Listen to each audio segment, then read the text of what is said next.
The problem with really good introductions is it sets the bar so high that's like impossible to then reach it. So if I was that good last time, we're going to shoot for mediocre today to see where we get to. It is a blessing to be here with you all, and I get to look at God's Word together on what He would say. Really what I'm going to do in this first section is just give you kind of a theology and a biblical understanding of, for lack of a better way of saying it, attention. Like what Scripture has to say about what happens when we give our eyes and our focus and our attention to different things, because the Bible actually has quite a bit to say about it.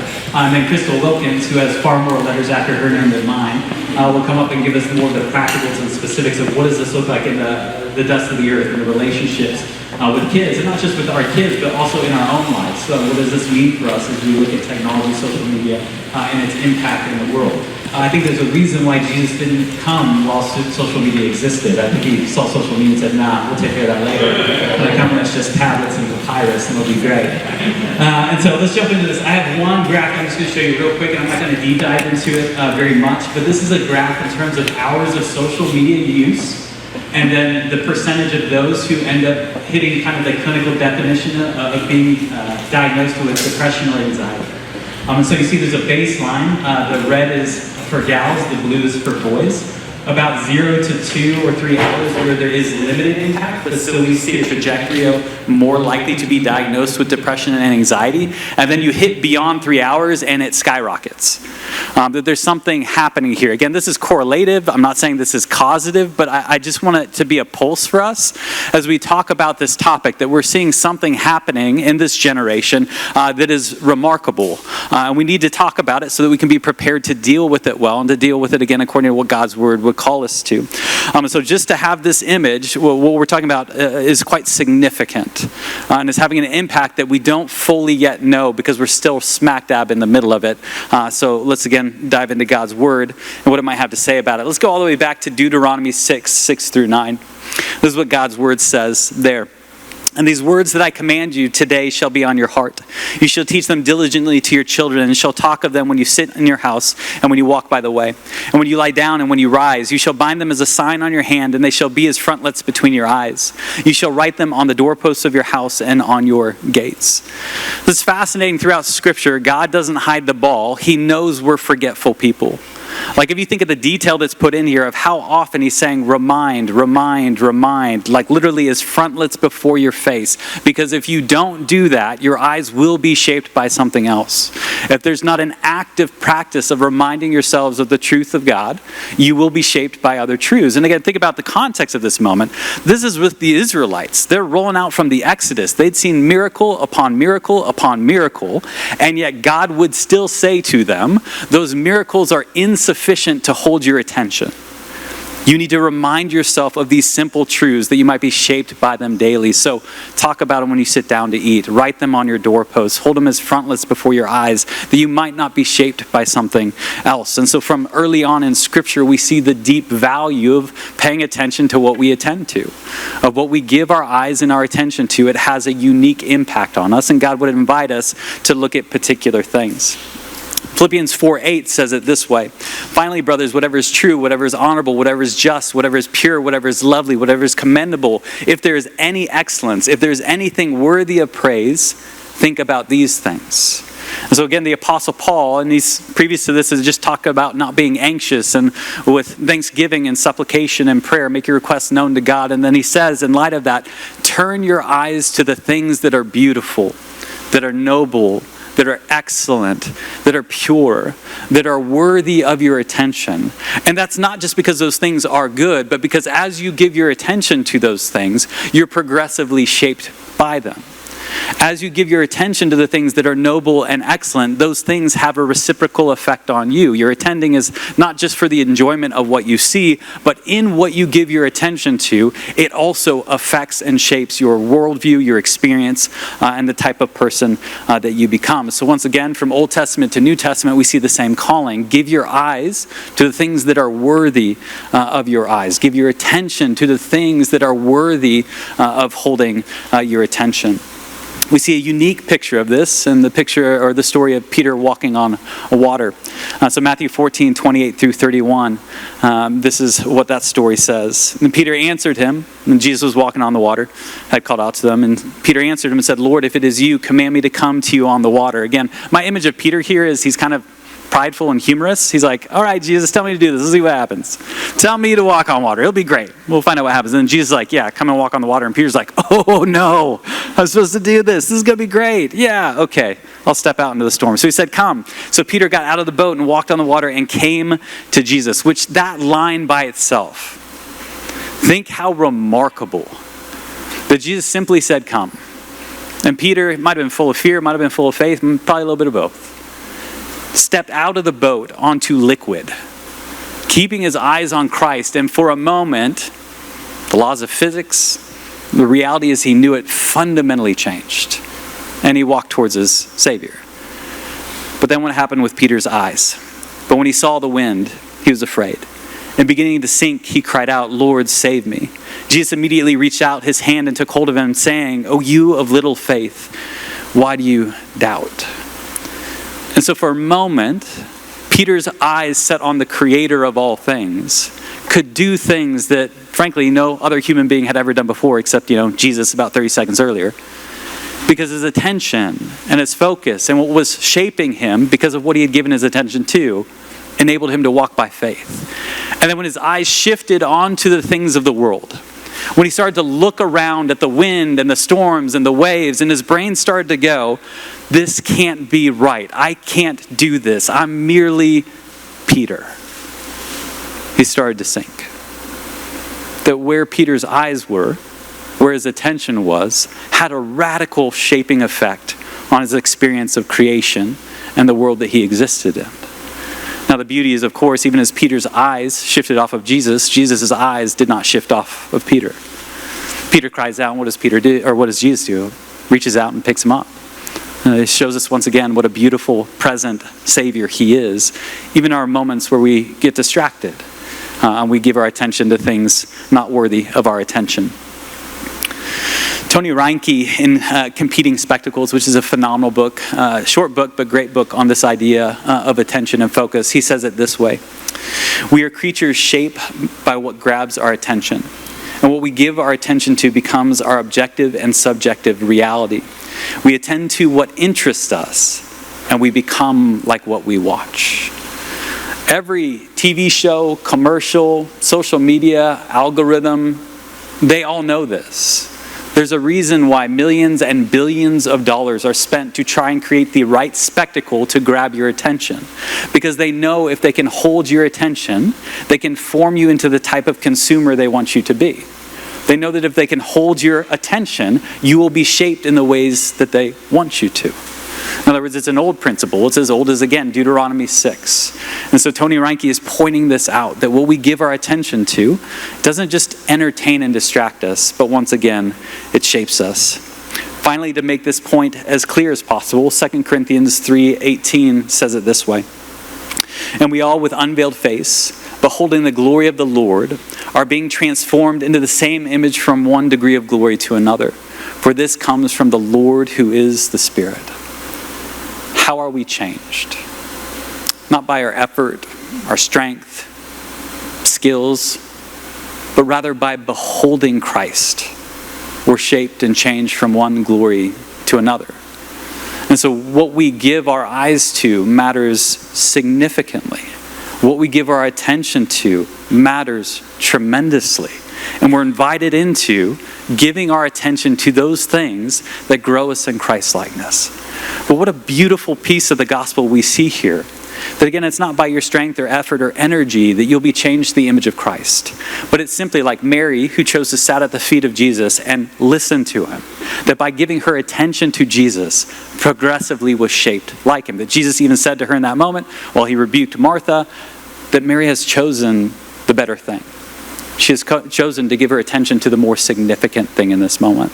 And so as we get into the details, again, that Crystal's going to share with us around what does this look like. It's not that social media is evil, or technology is evil, or TV shows are evil, or movies are evil. but we want to be wise and shrewd consumers of what our eyes see. We want to know that those movies, those TV shows, those messages, they aren't just trying to entertain us, they're trying to shape us. And are we giving our eyes and our attention as much to what God has said is good and right and pure and noble, that we might be more shaped by that than we are shaped by the world? And so my hope is that this gives us a baseline for understanding. We're not talking about some small thing. This is really the human life. You have a limited amount of attention every day of your life. What you give it to will have a long-term effect on who you are, will have a long-term effect on your kids for the long haul, and we just want to make sure that we hold to that truth of Scripture. Are we giving our attention to what is most worthy of it? And so at this point, I'm going to welcome Crystal Wilkins. She's the Director of Clinical Care at the Austin Stone Counseling Center. Yeah, give it up for her already. Because then I can just end my introduction right there. It's great. Now, she's a registered play therapist. Crystal has been tasked on our team, which we're really excited about, with developing the next generation of gospel-centered, clinically informed play therapists. So counselors are going to work primarily with adolescents, teens, and kids. She's also helping co-teach our Equipped to Counsel class, which is an 8-month class that teaches people on biblical counseling that just started a few weeks ago. So once again, give it up for Crystal, because she deserves 2 of those. Yeah. All right, you guys. So I have had the privilege in my experience as a counselor of working with a lot of children and teens and families. And so a lot of the information I'm going to share with you today is based on that work. And by design, we start with Bible, and then we look at research. And so research falls underneath what Andrew has already shared with us, but hopefully it gives you some practical information of how what kids are paying attention to is shaping them, sometimes in negative ways. And so by starting out, I want you to think about, what is the purpose of childhood? What is the purpose of the 0 to 18 years that you have with your kids to get to encourage them? And so a few things. I am a child development nerd, so I use things like attachment. But attachment basically means that they have a place that they belong, and that's with you and with the Lord. And so spiritual growth and development, hopefully we see children come to faith and grow up in their faith in those 18 years as they launch into adulthood, and they have that foundation that they need to be able to help them with life and godliness. They're learning a ton, right? If we think about school age years, right, it's like drinking from a fire hydrant in terms of what they're learning. And so they're learning hard skills like gross motor skills and how to do math and how to do problem solving and things like that as they're growing up in school. But they're also learning soft skills like emotional awareness and expression. How do I handle things when I'm mad? How do I handle things when I'm frustrated? How do I handle things when somebody's unkind to me? They're learning empathy, how to put themselves in other people's shoes so that they can be kind to another person, how to be a good friend. So hopefully kids are learning some of those things. They're learning how to participate in the community that God has given them. First and foremost in your home, in your family, but also within the family of God. What does it mean to participate as a member of a church? What does it mean to be a friend? Friendship is a big part of their community. And then identity formation. How has God designed each of them uniquely? Each of us is unique, set with a unique design and set with unique strengths and weaknesses, all for the glory of God. And so we want to help kids learn how they have been designed and encourage them in flourishing. And then we hope that they are maturing in faith, but also preparing for launching into adulthood. As kids graduate high school, go off to college, do what they're going to do vocationally, we hope that they are maturing. But does phone access and does social media, do these things help or hinder those things? And so, again, I think iPhones are here to stay. So I'm not saying that iPhones are going away, but I want you to think thoughtfully about when should these things be introduced to children and for what purpose? Also, a little bit of focus on the parent-child relationship. There's no greater relationship outside of their relationship with the Lord that has a bigger influence. And so I get to work with kids all day long, but my influence is a drop in the bucket compared to the parent. And so I want to say that to both encourage you as well as challenge you a little bit of really thinking through the 18 years that you have as a means of stewarding. You want to steward that out of faithfulness. You're not going to be perfect. None of us can be perfect, but how can you steward that relationship in a helpful way? Again, in terms of attachment, we all need someone bigger than us, more powerful than us, more wise than us, and someone that's kind, that's looking out for us. And sometimes that bigger, more powerful, more wise person is going to say things to us that we disagree with from our vantage point. That's okay. And again, hopefully we have the relational deposits and collateral to where kids will listen, even when they disagree or don't fully understand. And then again, our sinful nature and brokenness often makes us question the authorities given to us. That's true. We question God himself, right? Adam and Eve did. We do. And so we question sometimes, is God really for me? Does he have what's best for me? Am I missing out on certain things? That's a very human thing for all of us, adults and kids, to experience. And yet, when we look at the truths of the Bible, when we believe it, then we can follow him even when we don't understand. And so that's our model for then parenting. There's going to be times that your kids do not understand what you're telling them, do not agree with you that the limits that you're setting before them are good for them, and yet it is. And so you get to be the adults, you get to be the one with the fully developed brain, and you get to help make some of those decisions and set some of those limits, even if they're unpopular. There's also a shift. This is a big coaching that I do with a lot of parents that I work with, is helping them understand what kids are like at different ages and stages. And for teenagers, they are shifting quite a bit in terms of how they think. They want to think for themselves. And so oftentimes they are questioning the things that you've taught them for years. They are questioning the things that they see in Scripture. They are questioning their coach and their teachers. And we can experience that and receive that as rejection. We can freak out about that. That's pretty typical. But that is an important, necessary step for them to launch into adulthood and to be able to make effective decisions. And so my encouragement to you is don't freak out, maybe, but also hold to, you still get to be the parent, and you still get to help set certain boundaries and parameters. As you do that, though, what kids tend to appreciate in the tween and teen years is more dialogue versus directives. And so what that means is engage them in conversation. So rather than just like, this is what's true, do this, period. Ask them questions of like, hey, this is what we're doing, this is why we're doing it. Tell me what you think about that. How do you wish it was going differently? Get their input. That doesn't necessarily change what you're telling them or what you're going to have them do, but it invites them into the conversation, and it gives you an opportunity to see how they're thinking and feeling so that you can kind of connect your parenting to those things. And again, they need guided, measured opportunities for responsibility. And so, again, phones aren't going away. I think phones are going to be a part of their world. And so it's a good idea to thoughtfully think about when is the right age for them to have a phone, and how can I give them like little doses of opportunity for responsibility. When do I need to take the phone away because they aren't able to demonstrate responsibility with that phone? So those are the decision points.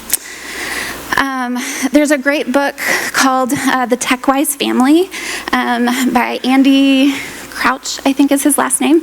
And it gives a really great foundation for what should phones be, what should technology be within the family. He has some pretty extreme views. I wouldn't necessarily embrace all of them, but I think it sets a pretty, it's just a thought-provoking book. But one of the things that he kind of beats the drum of is that phones are tools, and so tools should be used for something, and so, as opposed to just something that is just constantly there. Like, what are we using it for? When you look at research from technology as well as social media, these are some of the things that researchers say are benefits of technology. Access to information, connection to family and friends, efficiency, right? It's nice to have your map on your phone. I would get nowhere if I didn't have that.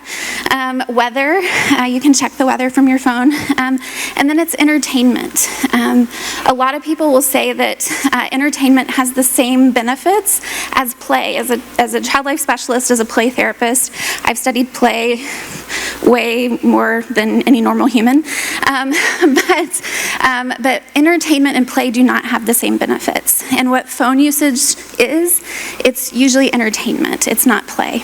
And so that's why we see some of the things of like where we think, oh, if we give a kid a phone or a high-tech toy in young childhood, it's going to result in these same benefits as kicking a ball outside or, I don't know, art and music, and it doesn't have the same benefit, unfortunately. And so the benefits aren't adding up, and so even though researchers keep putting those in there as the benefits, none of the research is really matching that. And so it's not the best way to learn, even though most of our schools have a lot of technology in the schools. What kids learn on tech doesn't translate to like hardcore skills that translate to real life. And so that's not, it's just not the most effective. Children also don't have, and this is not a slam on you, this is true for all of us, but you don't have fully developed brains. And so they have a harder time filtering information, knowing what is true and what is false, and recognizing that there's a ton of propaganda out there, and fake news travels a lot faster than real news. But they don't know how to sift that and hold to what is true and to discard the rest. So they need to be taught that.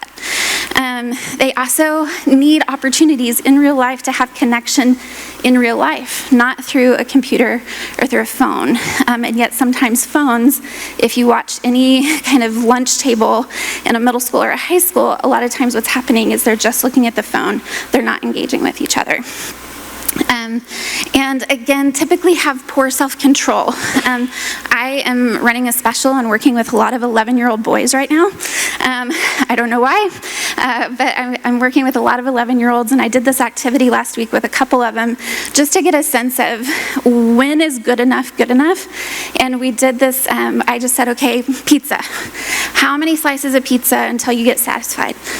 And I'm like, 3, 5, 8, 12, like, how many pieces? And they're like, I mean, I can eat an extra large pizza, Crystal. I mean, if you give me all the pizza, I'll eat all the pizza. I'm like, okay. Well, what about like time with friends? Like how many hours, how many days? And they're like, I mean, every day. And as many hours as possible. And it was with every category, it was like, I want the most, I want as much as possible. That makes sense. Again, right, we're human, we can understand that, but they need help in understanding if you eat an extra large pizza every day, that's gonna be a problem, and it's gonna make your tummy hurt, it's not gonna be great. Or if you have time with friends that much, sometimes it's not great. And so they need help in knowing how to do that. I'm going way beyond the 10 minutes, I'm sorry. Some of the dangers of tech and social media. One, tech is addictive. The way that it is built is, again, built for a consumer to come back and do more. And most kids don't know that. Most kids also think that happens to other people, but not to me. The way that their brains work, that's just their frame of mind. And so they don't understand the addictive nature of it. There's risk of exposure to bullying. It's much easier to say something harsh and unkind on a screen than it is to a face. And so that happens a lot more prevalently on social media than it does in real life. And then also graphic and sexual content, things that where curiosity may prompt a kid to look something up, then they get way more than they bargained for with what gets exposed to them. Grooming and abuse can also happen. Gaming is very popular, right? But yet you don't know who the other person is on the other side of the screen. You don't know how old they are. And so it can expose them to abusers.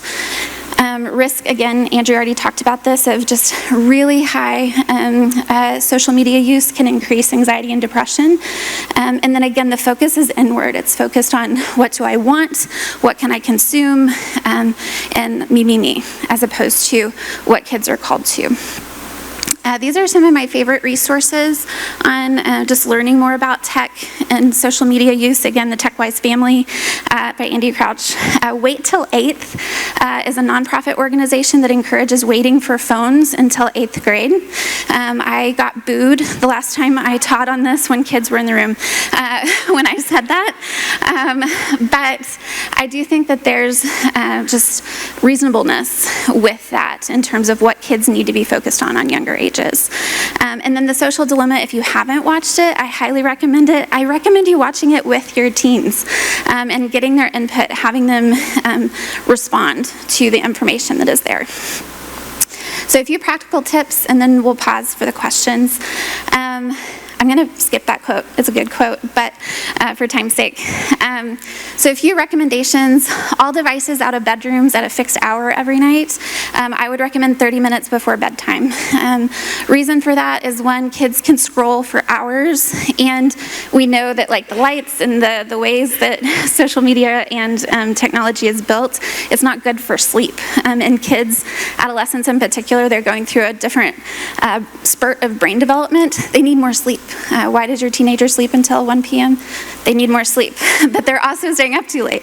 And so phones out of the bedroom and 30 minutes before bed would be a good recommendation. I would say no social media until high school, preferably till 16. This is what the people that invented social media are saying. And so this is from Social Dilemma. It's going to be unpopular probably with your teens because so many of their friends have social media. But I think it's important. One parent asked me, what about 18? Like, let's just wait until they're, fully adults. But I like having the 16 because you have a couple years to work with them on, is this good for you? Is this producing something that is good? As the people that know them best, you're going to have a good lens for that. Whereas when they go off to college and are with new community, they aren't going to know that. Working out a time budget with your kid.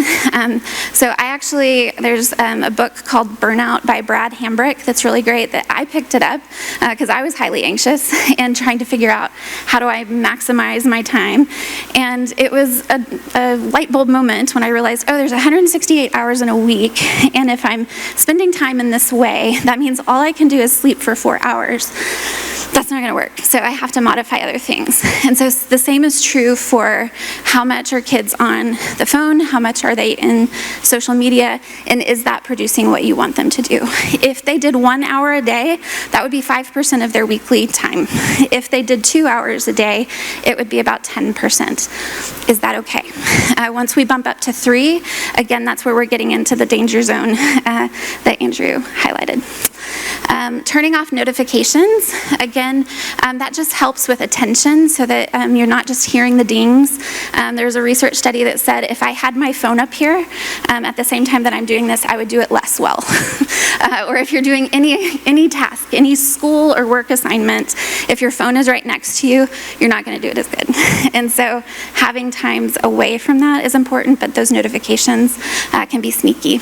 Again, educating kids on social media and how it operates. Again, I think the Social Dilemma is a great way to do that, and then dialogue about it and recognizing the persuasive nature of social media. I'm a big fan of creating agreements with teenagers of like, hey, let's try this for this next 6 months and see how it goes. But this is the opportunity that we're giving you for responsibility. We're going to get you a phone. Maybe you start with a dumb phone instead of a smartphone. And then as they're able to demonstrate responsibility, then you can increase that in increments. But this was an idea proposed by, I used to live in Dallas, and Matt Chandler's the preacher that I got to sit under his wisdom. But this is what he did with his kids, was at 13, then he would kind of sit them down every year and say, these are the things I'm dreaming for you, hoping for you, praying for you for this year. What are the things that you're wanting for this year? And then here's the increased responsibility. So you have extra chores, you have this, you also have extra freedoms, and then that can increase year by year. Okay, I'm going to stop there. And so we'll pause. And yeah, John, do you want to come up?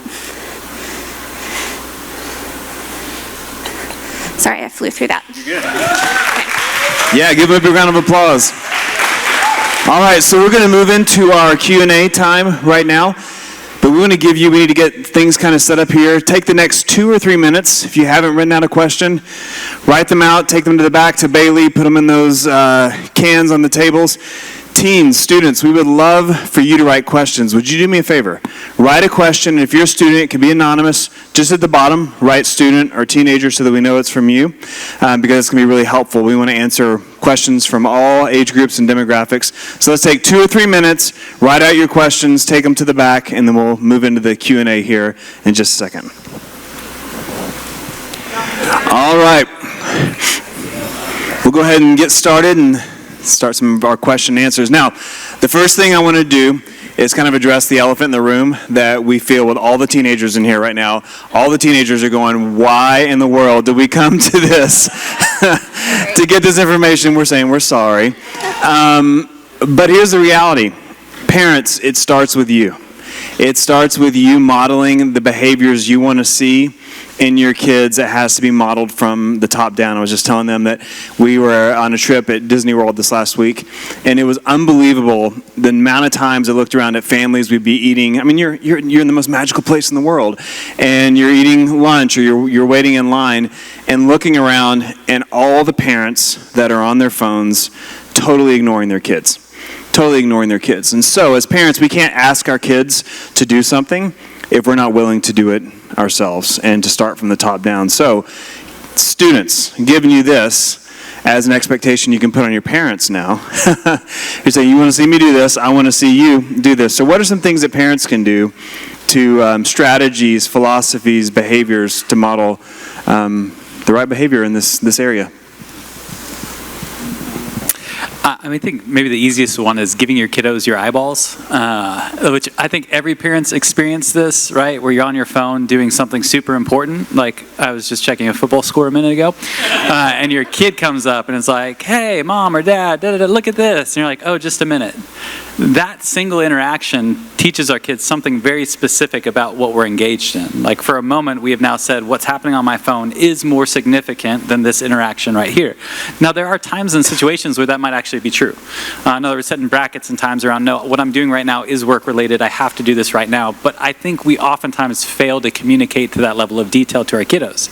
We just say, hold on a minute. And if we start to pay attention how many times we do that through a given day, we have implicitly shaped our kids to believe there's something happening with the phone that's more important than real life relationship. Like we fed that narrative by our behavior. So I think being very specific about when you're using your phone, if your kids interrupt you on the phone, let them interrupt you. To the best of your ability, just put the phone down. Again, the fact that it will be hard to put the phone down is one of the greatest indicators of how addictive our phones are. That our gut response is, nope, I'm doing something right now. And let's be honest, on your phone, it's virtual. You're not really doing something. It's kind of fake and false and not really here. And so just let your gut feel that and then apologize to your kiddo for the times that you do that, which I think can be one of the more healing moments between parents to kids is when you come back around to the kid and be like, hey, that was not a helpful way to engage in that moment. Like I chose the phone over you and that's not good. Like that's bad. I need help. Would you pray for mommy and daddy as we try and figure this out? And we burn our phones to the ground and move on to the Amish paradise at some point. And so that'd be, in my mind, one simple one is very clear. If you ever do need to keep using your phone and a kid interacts with you, make sure you tell them the why. And if the why is I'm checking the football score, then immediately repent and move forward with life. I think for me, yes? Okay. I think for me, I would say like having dedicated times where you don't have your phones there. I think the dinner table is a really great example of that, to where phones go away so that you can engage in conversation. I also think if you are setting the nighttime rule, like you following that too, so that you can have one, better sleep, which means you're going to have better capacity the next day for them, for your relationship with the Lord, for your spouse, all of that. But then, you can engage with your husband or wife, with them, putting them to bed. And so you following those same things, I think would be great. Awesome. All right, I'm going to start with this question because it's simple, but I think it's really powerful. This is from a student. Simple question, why all of these phone rules? Yeah. It's not good for your brain. It's, It's not good for your brain. And even just the fact that, like, why the rules around the phone. I'm going to nerd out, I'm sorry. But there was a study that showed with toddlers, if you give them like a regular toy, a toy with lights, and then a toy with like light, sound, all the things, then the kids that had the toys taken away that were less like animated or whatever, they were fine with. But the kids that had the more savvy one, they threw a full-on temper tantrum. And so again, it highlights the addictive nature of what's built into our phones. And again, we don't see it. We don't see it. And even like for me, this is a test for me, because I'm a hypocrite too. So like I use phones way more than I should. But like I'll use my phone sometimes as like, they call it like a digital pacifier to help my anxiety. So like if I go into a new place and I don't know somebody, then sometimes I'm on my phone because it makes me feel better, as opposed to, I'm an extrovert, so like I could be looking around and saying hi to people and being friendly. That's how God's designed me, but instead I'm going to reach for my phone instead. And so again, I think Andrew hit it of like pay attention to when we're prone to reach for it, but the rules are there to help set boundary lines, to set boundaries for our good, so that you can thrive. Yeah, I mean, from the beginning, so we look at back to Genesis 1 and 2, God makes Adam and Eve, makes all of creation, puts Adam and Eve in the garden, and he says, hey, there's this one area, this tree of the knowledge of good and evil that's not for you. Which means even before sin ever happened, in perfection, where everything was great, there were still rules, there was still structure. Humankind has always been meant to thrive within boundary lines and limitations. That's part of helping us do what's best for us. And so there's, you're not going to be able to really find anything in life that without certain rules and limitations that isn't going to have a bad impact over the long run. The same thing with your phone. What gets really insidious about it is you're not using your phone is using you. Like in the long run, you're addicted to and enslaved to your phone and the algorithms that are slowly developing and controlling your brain. And I think if we think about it in those terms, where it's like, good golly, yeah, the same idea. This happened yesterday. My son and my daughter were playing Minecraft together, and they had a little fight over Minecraft. And I said, if you fight over Minecraft, Daddy kills Minecraft. Like, it just dies on the spot. So I had to kill Minecraft. And you know what happened? It was as though the end had come. There was weeping and gnashing of teeth, tears, crying, like. And at that point, as a good father, I'm like, now I'm burning the TV and the Nintendo Switch and Minecraft are going into the ash heap, which then there was more crying. I didn't actually do that. But there's this gut response of like, oh my gosh, this is an overreaction to a simple technology. And to be clear, Jesus didn't need a phone. He did all right. To be clear, society has existed for thousands of years and frankly was more mentally healthy than we are today and didn't need that stuff. So if we start looking at the dark side of it, it's not taking away freedom, it's not taking away something we enjoy, it's preventing something, literally enslaving us, literally making us non-resilient, literally making, again, the digital pacifier, addicted to something that's going to make us comfortable, but will do nothing to prepare us for the reality of the difficulties of life. Will actually make us weaker as we engage with the reality of the way that the world is, which is, again, with this current generation, we're seeing that across the board.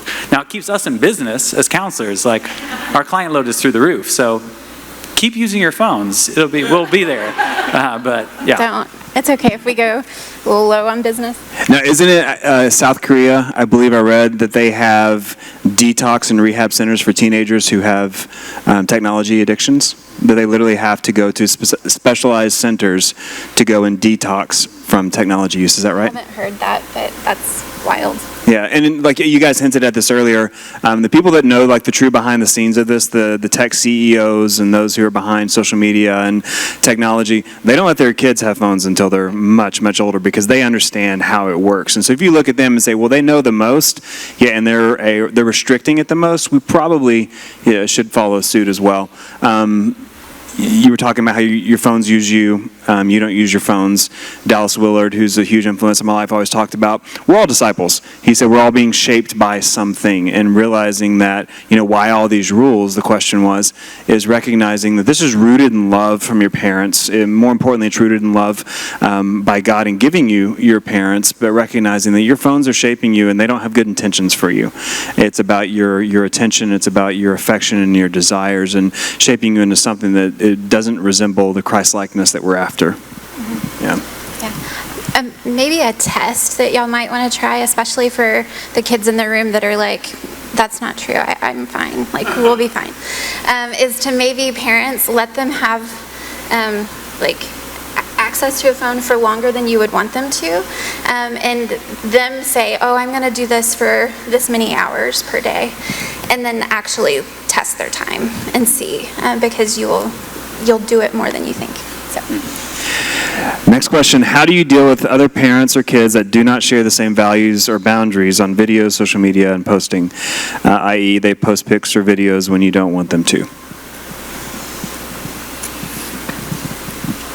I mean, so I want to make sure I'm understanding the question correctly. So if I'm hearing it right, what you're asking is family values other families who post pictures and videos, perhaps of your kids without permission because they're comfortable doing that? Yeah, maybe take the first part of it. Sorry. How do you deal with other parents or kids that don't share the same values or boundaries on videos, social media, and posting that you do?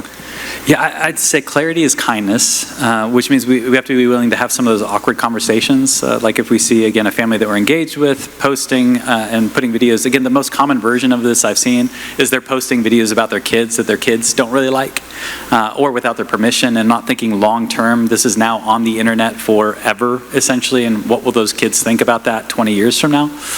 But I don't know, beyond having a very kind conversation of these are why we have the boundaries that we do with our kids, or why we don't post these videos or pictures of our kids without them giving us a green light.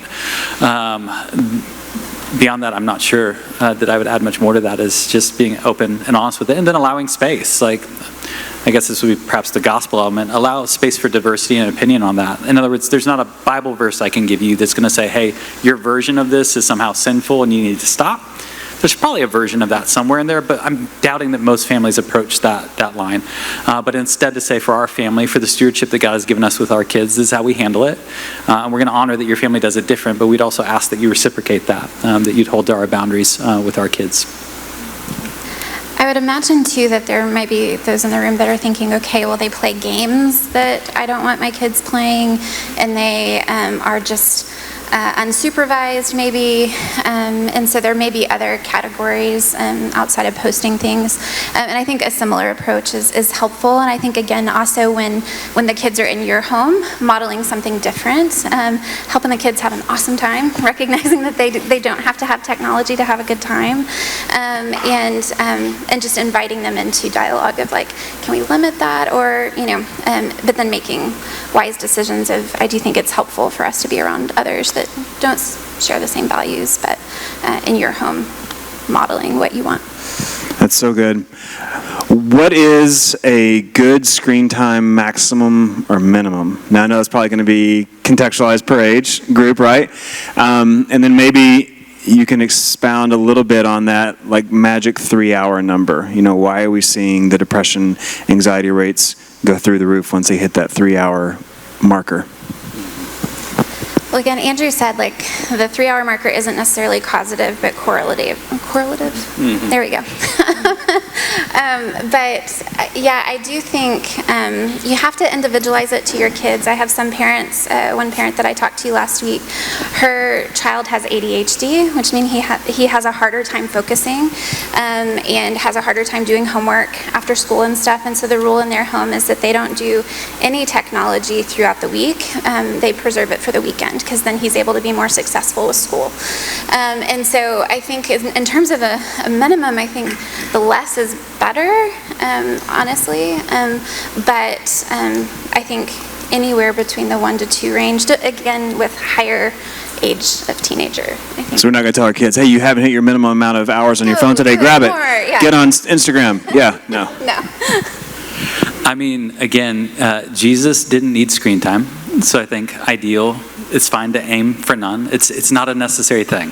And the fact that it oftentimes feels necessary, again, there's good questions to be wrestled with and walked through in that. I don't think screen time is evil or bad, but worthy of working through. That I know some of y'all in here are like, hey, let's take the next week off of all screen time. Your kids would burn your house to the ground. And this is the other component of it. Answering the question of why we're doing screen time, like what is the purpose, is perhaps the more significant way to work through a minimum or a maximum. Because if the goal is my kids are saying they're bored, so I'm just going to give them screen time so they're not bored and they leave me alone. What happens when the screen time stops? They are infinitely more bored post the screen time, because the screen time is part of what's developing that boredom with the natural real world.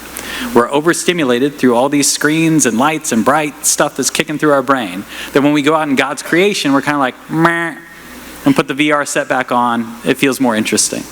Which is a new diagnosis that's coming up, which is it's a VR fugue. It's this, people are doing so much VR and video gaming that they feel immediately melancholy coming out of it, and everything else in life holds that kind of gray scale. It doesn't feel meaningful. So the irony is, if our goal is, well, I want my kids not to be bored, you're digging the hole deeper in boredom by giving them something that's going to stimulate their brain, and as soon as it's done, what's the next words out of their mouth? I'm bored, what should I do? And it's like, sweet Lord of heavenly hosts, I will give you a million things to do. Chores! Do your chores! You know? We've all been there. Yeah, we've all been there. And so, again, speaking to the kiddos in the room as well, you hate boredom as much as I do. I'm sure you do. If you connect, when you feel most bored, start paying attention to that, I guarantee you it'll have something to do with when you stop doing tech. Will be the times that you are most bored in a given day, which is telling you the tech is, again, using you and creating a deficit. It's creating that hole that feels like it needs to be filled again. So. And I will, again, nerdy child development girl right here, but boredom is an invitation to creativity. And so when we think about what appeals to us about video and tech, it's beautiful, it's appealing, it draws us in, right? Well, artists did that. Really impressive computer people did that because they used that creativity to make something. And so for you to view that boredom as an invitation to then go create something, hang out with somebody, do something useful with that time. And I was going to tag on something too of just recognition and empathy for the kids in the room of when all their other friends have phones and when all their other friends have social media and they don't, there is a sense of isolation. And I think it's important for us to acknowledge that. I had a teenage girl that I worked with for a long time, and she just talked about how she already felt isolated in her peer group, but the fact that she didn't have a phone meant that she couldn't engage in the conversations or whatever. And I asked her, like, what's your favorite time of day? Because she was pretty depressed. And she's like, oh, the minute that I can go to the monkey bars, we have like a 30-minute lunch. It's the 15 minutes that I can go with my one friend and just sit. And I'm like, oh my gosh, because at the lunch table, all the conversations were about what was on TikTok and what was on social media. And so that's some of the genius behind Wait Till 8th is really encouraging communities to do that together, to where kids can have community that aren't also so addicted to their phones, where they can have peers, because friendship is the social relationship of adolescence. And so that is just a pain point that I think is important for us to acknowledge and to be able to validate when we are setting rules of recognizing, man, I'm sorry that your friend Joe is so focused on his phone that he's not engaging with you. That must really stink. And being able to validate that piece, because that is what I hear from a lot of teens. It's just the isolation factor. That's so good. Next question is, how do your rules apply to audiobooks? Is it as damaging? That's a good question. No. He likes Now, audiobooks. same idea, like working through meaningfully answering the question, what's the purpose of the audiobook? Again, there's differences in terms of entertainment and long-form story. So if you're thinking fantasy, sci-fi, and stuff like that, it's one of the more unique ways for kiddos and adults to develop empathy. There's research that correlates around this. And so if something does happen in terms of hearing words read out loud, it's still not the same as reading on the page. They both have different benefits, but would not be the same as watching a show, watching TV, or watching a movie. So in my household, my kids are like, hey, can we listen to an audiobook? That's always a yes, depending on what the book is. Again, want to be sensitive to the books they're asking to listen to, and if it's not beyond bedtime. But audiobooks, I think, are great. I don't really have an opinion. I'm not an audio learner, so I don't listen to them. But and I haven't seen anything super negative related to that. Cool. All right. How do we monitor students' phones with all of the, quote, private sites on iPhones or on digital devices? Yeah. There's different tools that you can use. Bark is one that I've heard from several families that they've added to their kids' phones that just kind of give kind of a summary snapshot of what kids are looking at. I think communicating that to them straight out of the gate, don't hide that from them, I think is important, just to maintain trust in your relationship with your child. I have had teenagers get caught doing things, and then they come into counseling because the parent wants them to manage the thing that they got caught doing, but then that relationship is really wonky.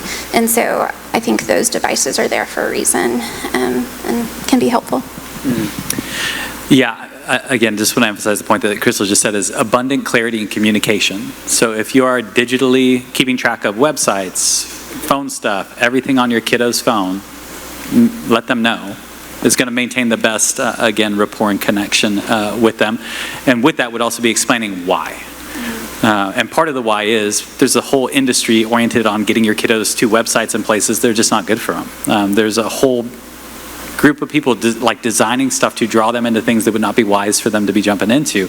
And so part of that protective measure is for mom and dad to have access to all of that, to be able to keep track, and to kind of pick up hopefully yellow flags before they're red flags of, hey, this is not really a path that would be good for you to keep going down, or let's at least have a dialogue about that, how you landed on that website or whatever else, what was going on there.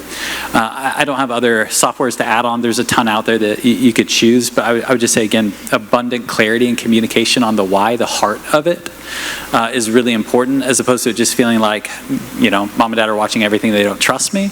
It's no, we don't trust humanity. And these literally phones and algorithms are built to break through humanity's willpower and resistance. Like they're built to be addictive. And so we want to be helpful together as a community in that. That being said as well, I'd say if you find out your kid has looked at some stuff online that's really not helpful or not good for them, come with a posture of grace, kindness, humility, gentleness. Come shoulder to shoulder, not top down, where it's hey, my heart has been prone to all kinds of bad things in my life, so I need Jesus as much as you do. We're in this together. You're not other because you fell into this thing that wasn't good for you. You're actually just like the rest of humankind that struggles with going to places that aren't helpful. That's why Jesus came. Nobody's perfect, and so we want to shoulder up with you. We don't want to shame you. We want to actually lovingly guide to a better way of doing life. So this isn't a question, but what you just said made me think of this is anytime as a parent you implement new rules and you change kind of normal rhythms, and if parents walk away from here and they start to change the rules in their house, they implement some new structures and guidelines, it's not easy, especially at first. Like those early days, you think about it, if you're taking up a new exercise program or diet or whatever, out of the gate, it's really, really hard. What are some tools, resources, mindsets that parents can have to push through those difficult early days when they have an angry teen, especially when it bristles up so sharply against culture and what everyone else is doing? How do you navigate those rough early moments? So I think having a plan, like recognizing that those things are going to happen, even normalizing that from straight out of the gate, if there's going to be moments when you're going to get angry and that can turn into an eruption and a fight, or what is the thing that you can go to, and kind of detailing out like having a plan for creativity, because they're not going to naturally do that. And who can you come to if you're bored? Like, you can come to me, and you know what? I'm going to put down my phone. I'm going to be in it with you. And so that, I think, would be helpful. And even, I'm not a huge proponent of like external rewards in terms of like, if you do it for this many days, then you get this reward. But I do think sometimes initially when there's a first thing, then that might be like, as a family, we're going to do this really fun thing that y'all been looking forward to. And giving them more experiences than just, again, entertainment. So I think the language of stewardship can be really helpful. So parents in the room, you are stewards of your kids for a season. By God's grace, He has chosen you to be the parents of your kiddos for a season. And this even forecasts for the kiddos that in this season, while living under our purview and within our house, there are certain rules we're going to follow that you might not like. But I want you to know, child, that eventually you're going to hit the age and stage where you get to make those decisions. So our hope is that we give you the tools and ways of thinking about things that will set you up well when the time comes, that you are making decisions on your own, which means also the consequences related to those decisions also become your own in a different way than they are now. That sets the table for things might feel constricted now, but this constriction is meant to set up over time into freedom and into adulthood for you to now know how to make these types of decisions. If you leave a teaching like this and you're like, oh my gosh, we need to institute the new 10 commandments of tech use in the family, that's fine. Recognize that will feel unbelievably restrictive and oppressive to your kiddos. And so you want to work through, how do I communicate this in such a way that acknowledges it's going to feel like I just put them in phone prison in this process for the sake of trying to navigate technology better. And so for some in the room, it might be literally the lead posture is, hey, we made a mistake, and we're realizing this now. Like there's certain rules and patterns we should have engaged in years ago, and so we're a bit behind the 8 ball. So we're not going to drop all 10 commandments on you right now, but we're going to start moving in that direction. And I know it's going to feel probably awkward and restrictive for all of us, but the hope is, because we believe the way God's designed us is better, we believe his way in calling us to give our attention to better things will lead to better ways of doing life, that we're going to move in this direction together, and to allow space for kiddos to be upset about that. To be angry, to be frustrated, to compare to other families. And you get to tell your kiddos, hey, we get that. In God's sovereign will, he's chosen that you would be in this family, so bummer. And we're going to try and figure out how to make this tolerable in time. But this is the direction that we're planning to go with this. And so there's always this both and, like hold your parental authority, but get into your kids' shoes on what it's going to feel like. If the doors are going to close in a few different ways. It's going to feel like they're losing something or they did something wrong. So the more we can communicate in stewardship and loving them and setting them up well for what comes next. It's not about trusting them or not trusting them. It's about faithfully stewarding according to what we understand God's word says is the best way to do it. Then I think we can co-labor together as opposed to it ending up feeling adversarial, parent top-down to kids. And so invite their feedback. And they're going to tell you you're making mistakes and doing stuff wrong. You can say, hey, I appreciate that. I'm going to keep praying and think about it. For the time being, this is where we're going to keep going. But please keep sharing what the experience is like for you, because I know it's different. And it's not easy to accept that difference sometimes. Yeah, and I think one of the things about like 12-step programs or groups like Celebrate Recovery is the empathy element. People who are mentoring those who are going through addiction, withdrawal, whatever, they've been there. They've walked that road. So maybe as parents, for you, maybe it is social media and technology, or maybe it's something else in your life. I bet if we're all honest and transparent, we'd recognize we have those things in our life that consume our time, that are addictive, that are not helpful or whatever. To maybe acknowledge those to your kids and say, hey, this is the thing that as we implement, the 10 Commandments rule, the commandment 1 through 3 out of the gate, and we'll look at the other 7 later. These are the things that I'm going to give up so that I can develop empathy and understand, the pain that you're going through right now. And it just gives you a bigger heart to experience what your teens walking through, what your kids walking through, so that as you experience pain, you're able to empathize with the pain that they're going through at the same time. And be accountable to them and be honest to your kids about what you're walking through at the same time. All right, the next question here says, we do this in our home. I assume that means that they have like rules and boundaries and limitations on time and everything. It says, I love all this research and parameters. However, at school, we are powerless. Our high school gives kids free reign. Help. I didn't become a teacher for a reason. Yeah, that's hard. I mean, I don't I don't know what to say except you can share the research with teachers, with school administrators, and ask for change. But also the system, it's hard to shift a system like that. So. I think, sadly, it is the greatest evidence of technology's power in our kids' lives. So the number of times I pick up my kiddos from school, particularly my elementary and middle school kiddo, and ask them about their day, and the most exciting part of their day is when they got to play some game on their laptop.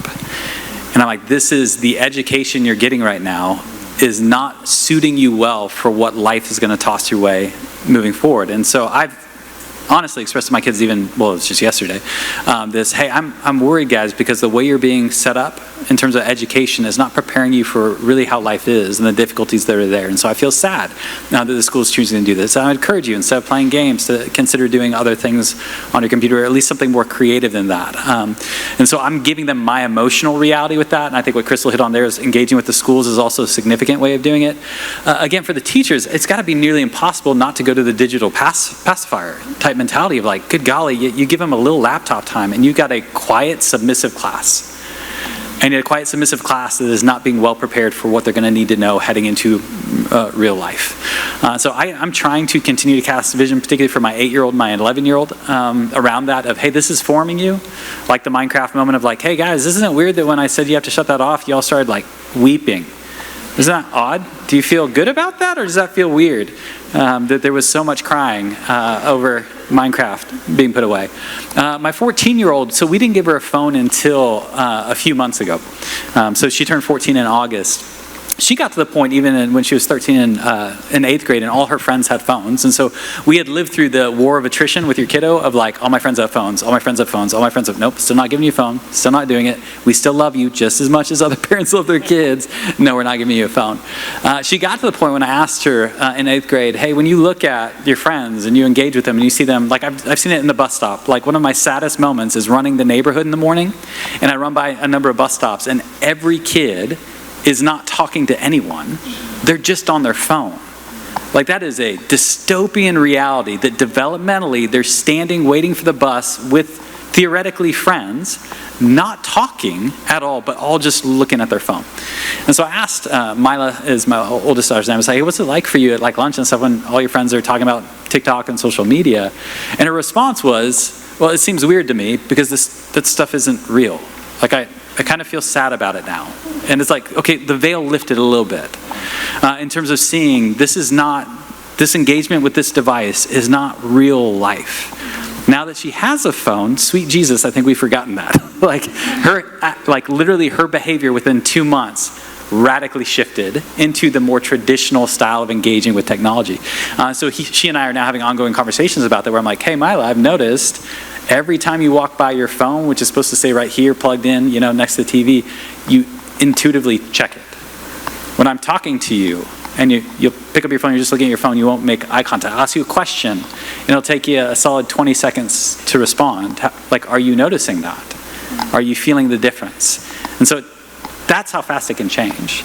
But the reality is, I don't. In terms of school, apart from engaging in the administrative process and getting our education system changed up a bit, I mean, my 8-year-old got given a laptop for school. She does not need a laptop for school, but what does she talk about every day after school now? What's she got to do on her laptop? What game? She's asking her older brother, how do I hack it so I can get to the rest of the games? Like that's now how they're relating, which I'm like, that's great.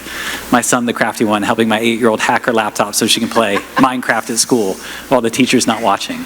But yeah. All right, that's a good question. We typically don't allow phones during the week, but give extra time on the weekend. If they have 0 hours Monday through Friday, but then get over 3 hours on Saturday, Sunday, is that still in the danger zone? What was the amount? Sorry. So 0 hours Monday through Friday, but then on the weekends they get over 3 hours on social media technology. I mean, I don't think there's been a research study to show what that does. But I would pay attention to the quality, though, similar to what Andrew was saying, quality of your interactions with your children, quality of their ability to, like, when brother or sister ticks them off, like, are they able to manage that, or do they have a lower fuse to be able to emotionally regulate? So again, paying attention to what does this impact within our family, and do I want that? So yeah, I think that would probably be a better barometer than an hour limit to just see the influence of it. Yeah, I think aiming for sub 3 hours, even if it's just 2 days a week, is probably going to be ideal. But here's the rest of the point, though. Especially if they're on social media and stuff like that, I guarantee you at some point or another, if not already, they're going to find a way to access it during the week. Because it's that addictive. Like, it's that addictive that those extra hours on the weekend are not going to pacify for the 5 days of the school week that is going to keep them from not finding some other way to engage on social media or something like that during the week. So it kind of depends on what we're talking about in those, 3+ hours on the weekend. What is it setting them up for in the week? Social media is every minute of every day, constant interaction, constant draw. And so I don't know how someone would use social media just on the weekend and not fall into that. Well, I need to find a way to let my friends know about this. Oh, I need to stay up to date on this. And they're going to find a different methodology of engaging with it. And so, just in terms of analysis, again, on what tech we're talking about, I think would make a difference as well. So, obviously all forms of social media, too much is a bad thing, but is there a specific platform that you would say is like specifically the most dangerous and for parents, like just at all costs avoid, or that's the last one to add to the list, Yeah. So I'm immensely uncool, so I don't have TikTok or Snapchat, but those are the ones that are popular with kids. Instagram to some degree, Facebook is for old people. And so evidently, sorry, I'm old too. I get nervous with the ones, I can't remember if it's TikTok or Snapchat, where you post a picture and then it goes away in a certain amount of time. I get nervous about that one just because of what are people prompting them to take pictures of. It's still on the cloud, so even though kids have this sense of like, oh, I can do this and be kind of risky or rebellious for like a hot minute, and then the evidence goes away, but that's not true. And so I think it isn't informative to what that is actually doing, and so I worry about the sneakiness that promotes in kids, and also I think it's just really false. So, Yeah, I don't know that anyone, TikTok is probably, the algorithm is so locked in terms of how addictive it is. That one, I think the research is bearing out, is the most time consuming of the social medias. Again, personally, I got rid of social media, I don't even know how many years ago, because I found that social media was just affecting my life in ways that wasn't helpful. I've been without it for probably getting close to a decade now at this point, and life is better. So even with my daughter who's got a phone now, she does not have social media, and she won't have social media at least for the next few years. That's just the formation of she can text her friends. It's having that much of, again, an impact on her brain and the way that she interacts in the moment, in the presence of other people. So for what it's worth, my opinion is I don't find, or have yet to find, very many really helpful uses for social media. Text messaging likely suffices for the connection and community. Group texting can even do some of that. But social media for me has become a black hole of nothing helpful, and so I've chosen to steer clear of it because of that.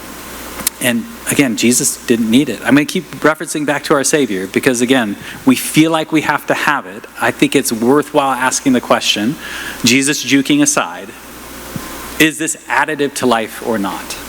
And I think in a number of things, and we don't have to stop social media, we could come up with a lot of things. There are a lot of things that we cling to as though we have to have it that are fundamentally not necessary, and if we're honest, they're sucking the life out of us. They're not making life better.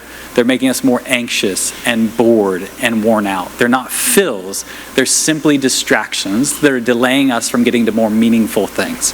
And in that case, to me, it's not really worth it to keep those things.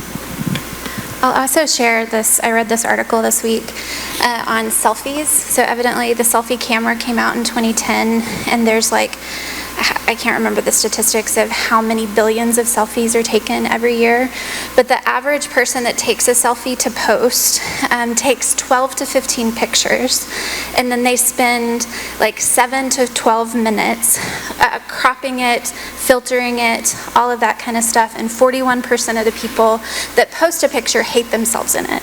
And so when we think about our teenagers who are going through puberty and dealing with body image issues and all of those kinds of things, and that's for girls and guys, that's a lot of self-hatred that they're engaging in because it's the cool thing to do, and yet it's like they're bullying themselves because I don't like this about myself, I don't like this, I'll just crop that out. And it's promoting falseness as well. So. Gosh, that's powerful. Well, we want to respect your time. Kayla, I'm going to go ahead and invite you down here to get ready to wrap up here in just a second. But Andrew, Crystal, is it okay if y'all hang out for just a minute and answer any questions down front? If you have a question that was asked that we didn't get to answer, or something that's popped up that you wish you had asked, they'll be around afterwards. But thank you so much for your time today. We hope that this has been beneficial and helpful for you. I know it's going to spark some great conversations with your teens, especially if they're in the room right now this next week and in the coming days. We're going to be praying for you guys. But Andrew and Crystal will be down here to answer questions, and then Kayla's going to talk to you really quickly about some information that we're going to be sending your way tomorrow.